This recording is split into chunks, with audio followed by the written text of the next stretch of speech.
برج خلیفہ کی ٹاپ پر بنا یہ اسپائر بہت چھوٹا سا لگتا ہے، نہ ہی یہاں تک پبلک کو جانے کی پرمیشن ہے اور نہ ہی اس میں موجود فلورز زیادہ آکوپائیڈ ہیں۔ لیکن برج خلیفہ میں اس کی اتنی امپورٹنس ہے کہ اگر یہ نہ ہو تو پوری بلڈنگ کی مضبوطی خطرے میں پڑ سکتی ہے۔ اس کو بنانا انجینئرنگ ٹیم کی مجبوری تھی اور کیسے بھی کر کے اس ٹاسک کو کمپلیٹ کرنا بہت ضروری تھا۔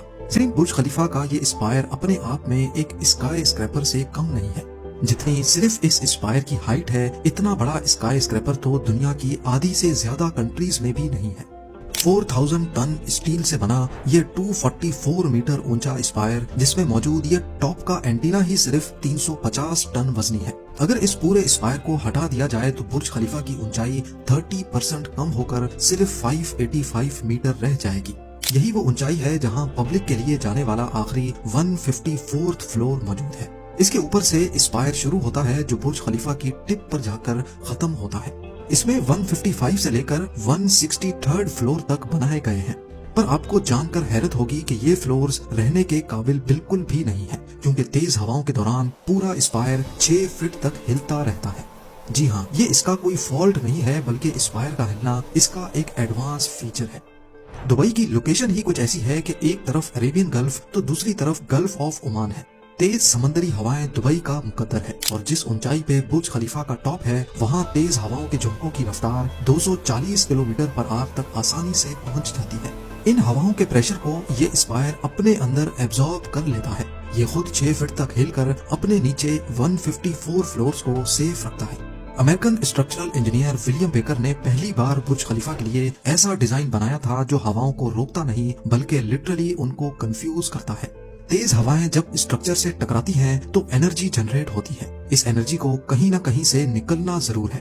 برج خلیفہ کے 154 فلورز ایک مین بٹرس کور کے ساتھ کنیکٹڈ ہے۔ اگر یہ انرجی اس مین کور میں جا کر نکلے گی تو کنکریٹ میں کریکس بھی پڑ سکتے ہیں۔ اسی وجہ سے اسپائر کو بٹرس کور کے ساتھ کنیکٹ ہی نہیں کیا گیا، بلکہ یہ اسٹیل اسٹرکچر سے بنا ہوا ہے۔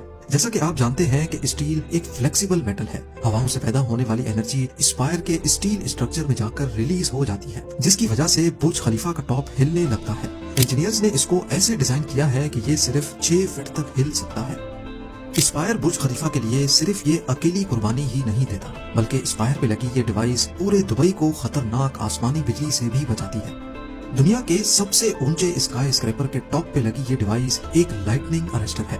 اس میں ایک چھوٹا سا سینسر لگا ہے جو اپنے آس پاس بادلوں میں ایکٹیو چارج کو ڈیٹیکٹ کرتا ہے، اور لائٹننگ ارسٹر اس کا اپوزٹ چارج جنریٹ کر کے لائٹننگ کو اپنی طرف اٹریکٹ کرتا ہے۔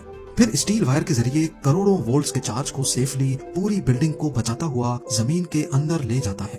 کیونکہ اسپائر پہ لگا یہ لائٹننگ ارسٹر باقی بلڈنگز کے مقابلے میں سب سے اوپر ہے، اسی وجہ سے یہ نہ صرف برج خلیفہ کو بلکہ پورے دبئی کو کروڑوں وولٹس کے کرنٹ سے بچاتا ہے۔ ابھی تک یہ لائٹننگ ارسٹر 16 سے 20 مرتبہ اپنا کام پرفیکٹلی سر انجام دے چکا ہے۔ ہر لائٹننگ اسٹرائک کے بعد اس میں لگی یہ چھوٹی سی بیٹری چینج کرنے کے لیے اس کے ٹاپ پر جانا پڑتا ہے۔ جیسا کہ آپ جانتے ہیں کہ دبئی ریت کے طوفان اور تیز ہواؤں کی لپیٹ میں آتا رہا ہے، جن کی رفتار گراؤنڈ پر ہی 100 کلومیٹر پر آور تک پہنچ جاتی ہے۔